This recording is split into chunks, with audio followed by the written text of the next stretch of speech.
Welcome to the Line Life podcast. I'm Jeff Postlethwaite of T&D World, and today we're bringing you more stories of the grit, courage, and inspirational teamwork that it takes to be a line worker. Thank you for tuning in to the T&D World Line Life podcast, produced by Endeavor Business Media, a division of Endeavor B2B. My name is Amy Fishbach, and I'm the head of content for T&D World and also the host of the Line Life podcast. Before I dive into today's episode, I invite you to become part of our Line Life podcast community by searching for the Line Life podcast in your favorite podcasting app or going to linelife.podbean.com and clicking follow in the top right. We air interview-style episodes on the first and third Fridays of each month, and also audio stories in our In Case You Missed It series featuring articles that appeared in our print magazine on the second and fourth Fridays of each month. If you have a comment on this episode or a suggestion for a future guest, please reach out to me. You can email me at afishbach@endeavorb2b.com or reach out to me on LinkedIn or Instagram at Lineman World. I'd love to hear from you. Now let's move on to today's episode. Thank you for tuning in to this episode of the Line Life podcast. We are continuing our series on the International Lineman Hall of Famers by featuring Brandon Wylie with Quanta, who was recently inducted into the International Lineman Hall of Fame. I had a chance to catch up with Brandon about a year ago at the International Linemen's Expo, and I'm honored to share my interview with him on today's episode. Brandon has more than 27 years in the power line and utility industries and currently serves as a regional director of training for Quanta Services in the Southeast region, leading workforce development, safety, and leadership training initiatives across multiple operating companies. Before joining Quanta, he served as Vice President of Apprenticeships with Northwest Lineman College, or NLC, and Director of Training and Safety at Electric Cities of Georgia, where he spent more than 15 years designing and leading training programs for line workers and safety professionals. He has served as the chair of the APPA Safety Committee, vice chair of the National Association of Journeyman Linemen, and board member of the International Linemen's Museum and Hall of Fame, where he was inducted in 2023. He's a certified utility safety professional, and he's proud to be a second-generation lineman and the writer of Highline Cowboy, a song inspired by his life as a lineman, later featured in Storm Soldiers and Life on the Line starring John Travolta. Now let's tune in to Brandon Wylie singing the song Highline Cowboy. And to listen to the full song, you can go to YouTube and all the major music apps.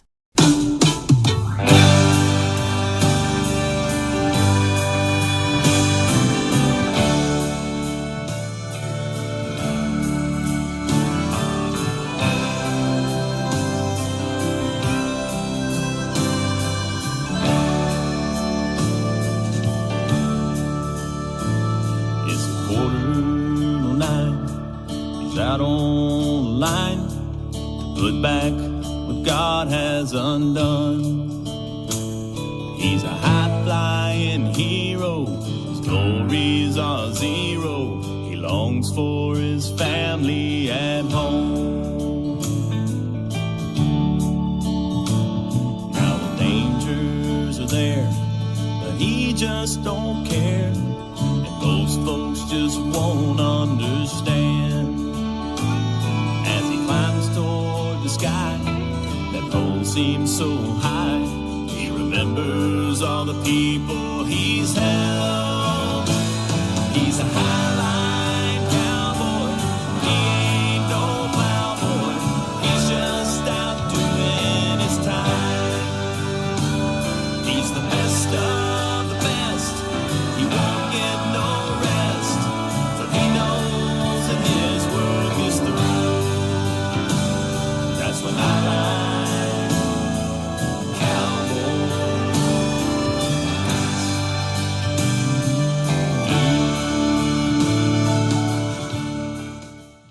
Now let's listen in on my conversation with Brandon from last year's Lineman's Expo. So Brandon, thank you so much for joining us. Thank you. Glad to be here. Thanks for having me. It's an honor. First of all, can you talk about your career in the line trade? Sure. Yeah. So My career actually started a long time ago with my dad. He's Kenny Wylie, who retired from Greystone Power Cooperative in West Georgia. And he worked there for almost 40 years. So as I was growing up, I got to live the lineman life and experience the storms and the call outs and those things. And then when I got out of high school, I wanted to do anything except line work because I was going to pave my own way and do my own thing. And it didn't take long of a couple of years of college and a couple of the bad experiences there, and got out of that, and then started in 1998, started into line work. My dad he finally talked me into it. I was having a bad day at the job I was at, and he said, just try it. If you don't like it, you can quit. And it was literally day one. I realized this is where I'm supposed to be. So I worked a few years at Pike Electric then, and then went to Marietta Power and went through their apprenticeship program, became a journeyman lineman, first-class lineman, and then in 2007, I got the opportunity to go into training. And so I kind of veered off of that, of being on a crew, and went into the training world. And from 07 to 2022, I was with Electric Cities of Georgia, director of training and safety with them. And then I got the opportunity to come over to Northwest Lineman College in 2022. It was a big honor, a big surprise, and ran the apprenticeship program there. We're just talking with Bill Bosch, so he was heavily influential on that. And then Labor Day, I moved over to Quanta Services this year, and I'm regional training director for the Southeast region for Quanta Services now. A lot to learn. I'm still in that phase where I'm trying to learn everything, and I feel like I'm useless, but I'm just trying to knuckle down and learn as fast as I can. I just love training. It's really the part of the job that I love the most is being able to teach the next generation and help linemen do their job safely.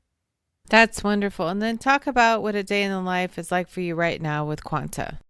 So a day in the life now is I have 3 trainers that report to me, and they go throughout the region. There's 6 operating companies in the Southeast region that use our services, and we do anything from electrical bonding and grounding, EPZ, transformers.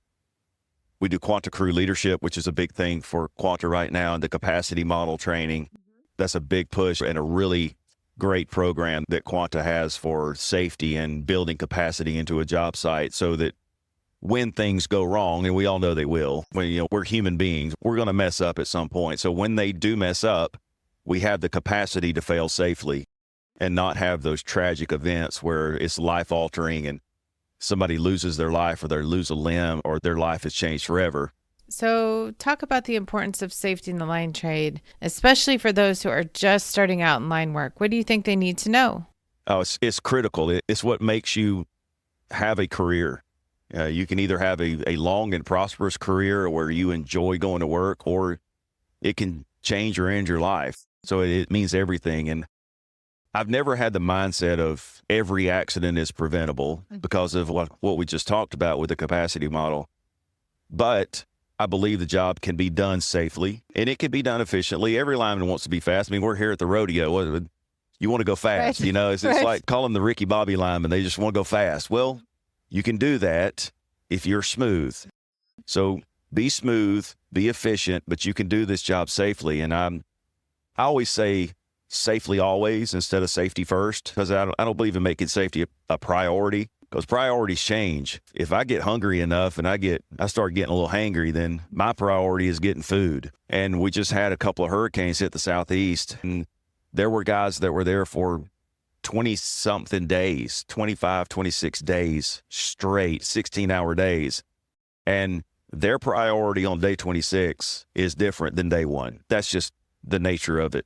So if you just approach a job to where it's safely always, every job is safely always, then you don't have to worry about the priorities. You do your job right and follow the rules. And that's kind of how I approach it. And I believe that if linemen would have that mindset, and that's what we're trying to teach, and they'll have long careers.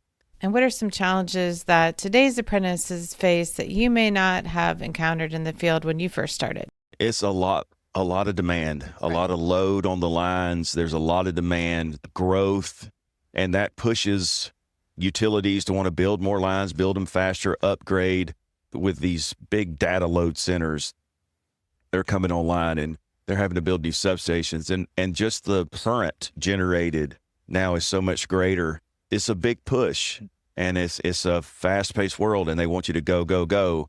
And that seems to be getting worse and worse. And we got to get these jobs done with the electrification initiative through the country with the federal government and EV cars. And, they're building massive transmission lines across the western part of the country right now to try to be ready for that demand. So it's a lot of push. And one thing that I do believe is that training is better now than it was before. So they do have that benefit. They have to take it serious and they have to use it. I tell apprentices all the time when they come to the school, this is no good. What you're learning here is no good if you don't use it on a job site. If you only do it here, what's the point? You're wasting everybody's time. You have to do it at the job site. That's good advice. And what do you think as far as technology and tools? How do you think those are helping apprentices to succeed? Yeah, I think it's leaps and bounds above when I went through my apprenticeship program, where I had a 5 or 6 inch binder with just page after page after page. I believe that we have honed that down to what they need and how they need it delivered. We're big on delivering the message properly so that it has meaning. And with the digital world now, their curriculum is online. They can take quizzes and they can take practice exams and those sort of things online. They can watch videos. I didn't have all that when I came through. So I think that moves it forward. I just talked to a lady earlier. She had simulators that all these screens are around you and you can sit there and use a digger derrick with a simulator. That's really neat. And it moves. The chair moves around. And we didn't have that. When I first started in the industry, we didn't even have an apprenticeship program. You just learned everything on the job. And so apprenticeships have gotten better.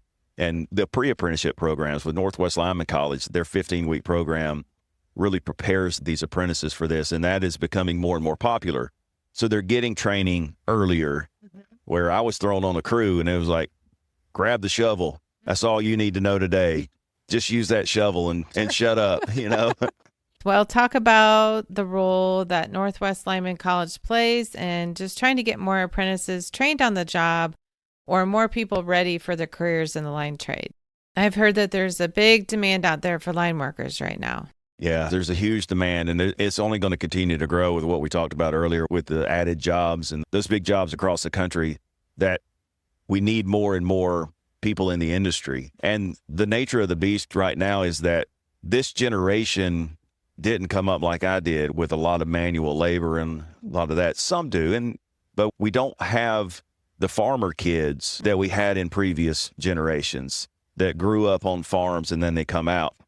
They are there. The number is just so much smaller. So you have to get better about recruiting them and making them see that this is a good career and this is not all manual labor all day, every day. You're not just digging holes all day, every day. You get to do some pretty cool stuff. Go up in buckets and climb towers and climb poles and come to rodeos like this. So, we need to continue to that and get that message out there and get it to them earlier. Get it to them in middle school and high school and get that in front of them that this is an option. College is not for everybody. And this is a trade and you can learn a skill and you can make money quickly. And 15 weeks is not very long. So Northwest Lineman College does an excellent job of preparing them for what they will need when they step on the job site.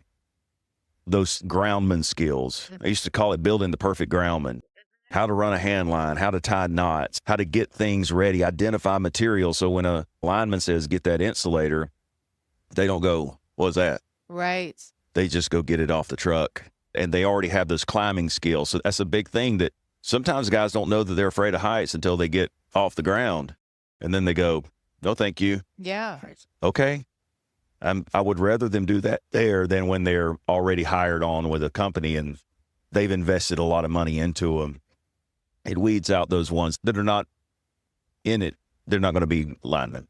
So say you have someone who's afraid of heights. What job would you steer them to? Oh, they can go into substations. They can go into metering, apparatus, engineering, and those sort of things that keep you on the ground. You don't have to go up in buckets and climb poles.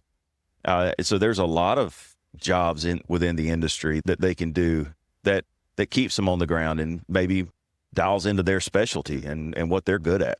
So what do you think it takes for an apprentice to succeed in the line trade? Yeah, I think the biggest thing, number one, is their attitude. They need to have a positive attitude, a good attitude that they are accepting of the information that they're given. They're ready to learn. They don't step on the job and think they know it all. They're ready to learn. They have a safety mindset to where they're not going to take ridiculous chances on a job. I think that attitude, that type of person is usually not successful in this job. I worked with a guy, his nickname was Crash, Okay. if you can imagine. Yeah. And he rode motorcycles as fast as they would go always. And they called him Crash because he did that several times. He crashed and lived through it. He was not good at it because he didn't have that mindset of, I don't need to take the shortcut, even though this is going to take me a little longer. I need to do it the right way. He would take the shortcut and he didn't make it. So you need to have that. You need to have that attitude. The physical stuff you can learn. You, of course, not be afraid of heights, Right. not be terrified of electricity. It's good to have a healthy fear of it, but you can't be terrified of it. And then just the desire to move forward and learn. Just learn all you can. Be a sponge. I had bosses that would tell guys, just be a sponge all your life. You never end that. And that helps them. And then what do you see in the future for the apprentices?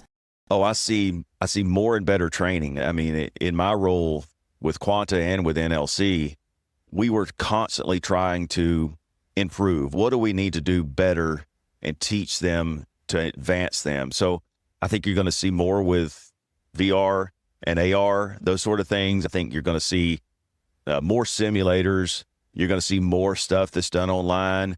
You're going to see better and more sophisticated training yards. There's already products out there that you can energize training yards and it'll trip it out.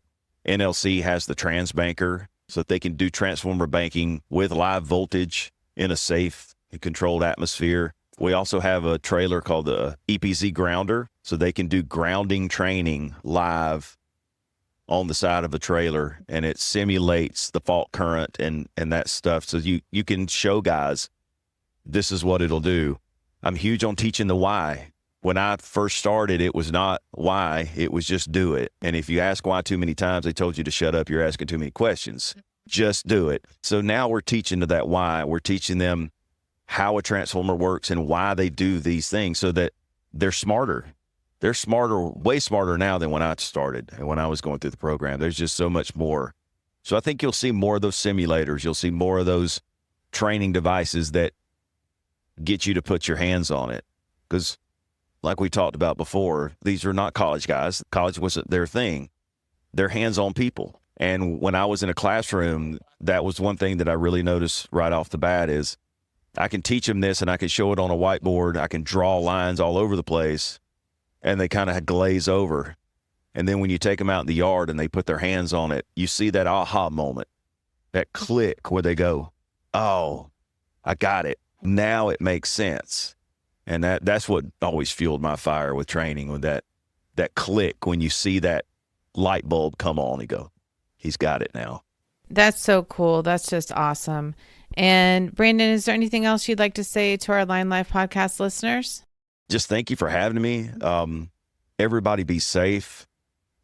There's no customer out there. There's no job. There's no line out there that's worth you taking a risk and sacrificing your life.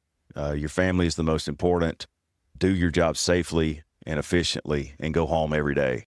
Brandon, I'm so glad we were able to have you on today's episode of the Line Life podcast. And thank you for all you're doing to train the future of the line trade. Thank you so much for having me. Thank you so much, Brandon. And if you want to listen to part 1 of this series featuring Lineman Hall of Famer Robert Paget, go to linelife.podbean.com. While you're there, you can listen to the other interview-style episodes and audio stories that all celebrate the line trade and the utility industry. Also, make sure you subscribe so that you're an official part of the Line Life podcast community. Thank you for listening to this episode of the Line Life podcast produced by Endeavor Business Media, a division of Endeavor B2B. Be sure to subscribe or follow the Line Life podcast in your favorite podcasting app so new episodes will be delivered straight to you.